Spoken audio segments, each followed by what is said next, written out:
પ્રહાર અને 2027નો પ્લોટ અત્યારથી ગોઠવાઈ ગયો છે. રાહુલ ગાંધીએ ભાજપના ગઢ 30 વર્ષથી ભાજપના અડીખમ ગઢમાં આવીને ગર્જના કરી છે.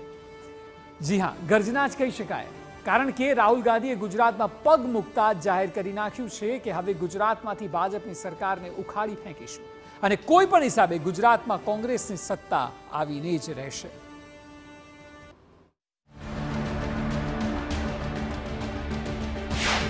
भाजपना अणनमगढ़ में राहुल गांधी नो हुंकार. गुजरात को विजन देंगे और फिर चुनाव पूरा दम लगा के लड़ेंगे और यहां इनकी जो सरकार है उसको तोड़ के हटप्परे कर देंगे. हवे डरवानो समय થઈ ગયો છે પૂર્ણ.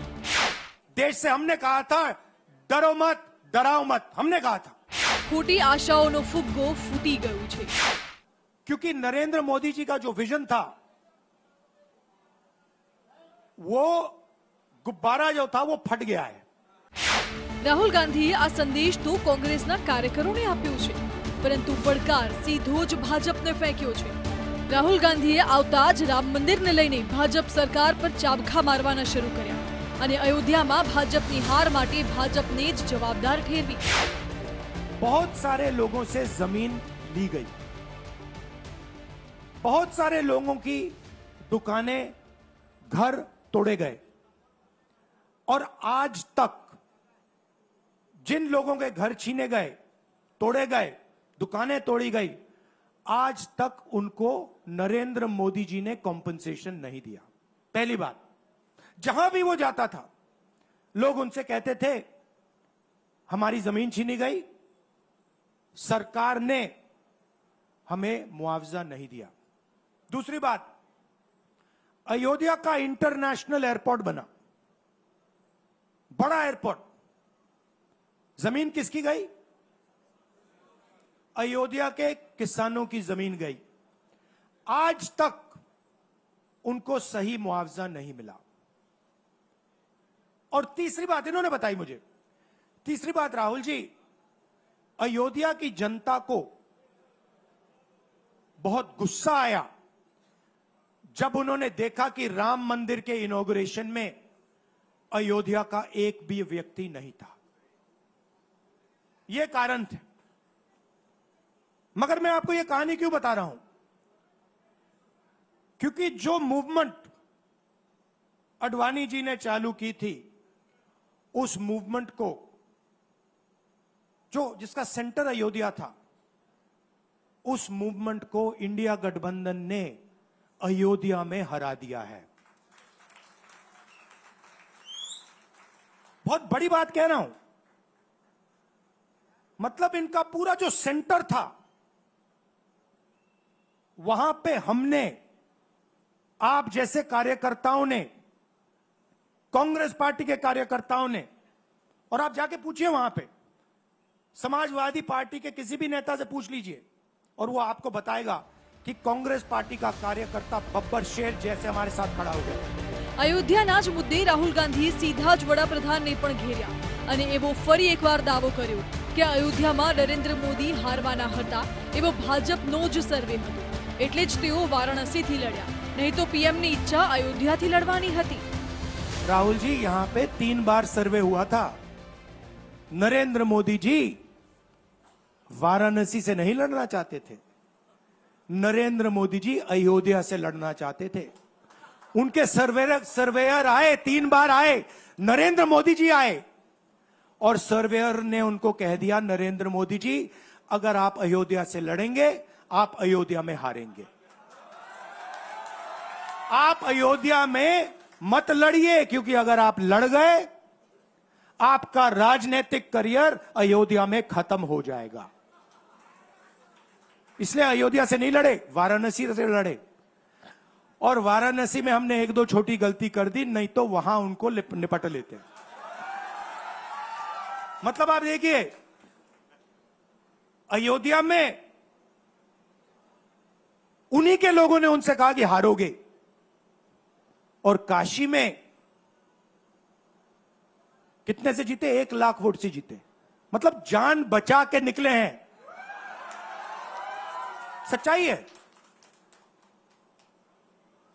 जैसे मैंने पार्लियामेंट हाउस में कहा, हमारा काम, ये जो लगा रखा है मैंने आज, ये जो चिन्ह लगा रखा है, इसको क्या कहते हैं? अभय मुद्रा कहते हैं। ये आपका चिन्ह है, इसको भूलो मत आप। तो आ तरफ स्वाभाविक છે કે રાહુલ ગાંધી કોંગ્રેસના કાર્યાલય પર થયેલા પથ્થરમારાનો ઉલ્લેખ કર્યા વિના તો રહે જ નહીં। રાહુલે ઉલ્લેખ તો કર્યો, પરંતુ આ ઘટનાને રાહુલે પડકારની જેમ લેવા કાર્યકરોમાં નવા પ્રાણ ફૂંક્યા। રાહુલે કાર્યકરોને આહવાન કર્યું છે કે આ પથ્થરમારાને પડકારની જેમ લો અને ગુજરાતમાં ભાજપને હરાવી બતાવો। इन्होंने हमारे ऑफिस पे धमकाकर, ऑफिस को तोड़कर हमें चैलेंज दिया है। चैलेंज क्या है? गुजरात के चुनाव में मैं आपको बता रहा हूं, हम सब मिलकर इनको गुजरात में हराने जा रहे हैं। जो हमने कहा, और लिख के ले लो, कांग्रेस पार्टी की जो आत्मा है वो गुजरात के चुनाव में लड़ेगी और नरेंद्र मोदी और बीजेपी को गुजरात में, जैसे हमने अयोध्या में हराया है, वैसे ही हम गुजरात में इनको हराने जा रहे हैं। कौन हराएगा? हमारे लीडर हराएंगे, हमारे बब्बर शेठ टाइगर हराएंगे। आपको, आप देख रहे हो, मैं बता रहा हूं आपको, देखो 50% आप में से लोग पे काम करना है। एक काम करना है आपको सिर्फ गुजरात की जनता को सिर्फ एक बात बोलनी है, आपको डरना नहीं है। बिना डरे अगर आप बीजेपी से लड़ गए, चाहे आप किसान हो, मजदूर हो, छोटे व्यापारी हो, अगर गुजरात की जनता बिना डरे लड़ गई, बीजेपी सामने नहीं खड़ी होगी। રાહુલ ગાંધીએ કાર્યકરોને અત્યારથી જ 2027 માટે તૈયાર થઈ જવા આહવાન કર્યું છે। સાથે જ ગુજરાતની જનતાને પણ સંદેશ આપ્યો છે કે ભાજપથી હવે ડરવાની જરૂર નથી। कांग्रेस पार्टी गुजरात में जीतेगी और गुजरात से ही नई कांग्रेस पार्टी बनेगी। क्योंकि कांग्रेस पार्टी, मैं गहरी बात बोल रहा हूं, मैं ऐसी आलतू फालतू बात नहीं करता हूं। देखिए, कांग्रेस पार्टी बनी कहां थी? मतलब हमारे जो सबसे बड़े नेता थे, जिन्होंने रास्ता दिखाया था। आप क्या सोचते हो, जब यहां अंग्रेज राज करते थे, क्या डर नहीं था? गुजरात के व्यक्ति ने कहा था, महात्मा गांधी ने देश को कहा कि देखो, डरो मत, डराओ मत। और आग गुजरात से शुरू हुई थी। और आज अगर कांग्रेस पार्टी है, तो वो पार्टी, वो भावना, वो सोच गुजरात से शुरू हुई थी। इसीलिए जब इन्होंने हमारा ऑफिस तोड़ा, मैंने सोचा भैया मौका मिल गया, अब हम इनको सबक सिखाएंगे। जैसे इन्होंने हमारा ऑफिस तोड़ा, वैसे ही हम उनकी सरकार को तोड़ने जा रहे हैं। રાહુલ ગાંધીને વિશ્વાસ છે કે જેવી રીતે 2027માં ગુજરાતમાં ભાજપને જીત માટે લોઢાના ચણા ચાવવા પડ્યા હતા, તેટલી જ મહેનત તો કોંગ્રેસ અત્યારથી કરવા લાગશે તો 2027માં ભાજપને હરાવવી સરળ થઈ જશે। कि हम बीजेपी से पिछले चुनाव में नहीं लड़े थे, ठीक से नहीं लड़े थे। उससे पहले चुनाव में 2017 में हम 3 महीने कह लो, 4 महीने कह लो, 4 महीने 3 महीने हम लड़े और नतीजा आपने देखा। गुजरात के सीनियर नेताओं ने मुझे बस में कहा, मैं बता रहा हूं आपको इनसाइड ट्रैक, मुझे बस में कहा कि राहुल जी, गुजरात में हमें 40 सीटें मिलेंगी। मैंने उनसे कहा 40 नहीं, हम चुनाव जीतने जा रहे हैं। और 16 सीट से हम चुनाव हारे। अब 3 साल हैं, 3 महीने में हम फिनिश लाइन तक पहुंच गए थे।